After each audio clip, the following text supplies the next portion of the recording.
And here we have the moving of the concrete slab. It is still a work in progress. Yes, I got about another 8 foot. No, I got about 9 foot to go. And there, that looks dangerous. What's dangerous? No, they ain't that dangerous. Not unless you get under this. Well, don't put your head under it. Yes, once it's in place, it will be a place to barbecue and such. It came from all the way over here. So he moved it from there all the way to here.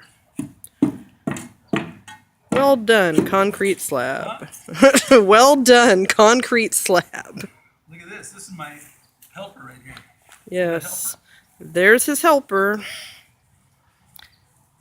Fabulous. This is the way the Egyptians did it. Or so they say.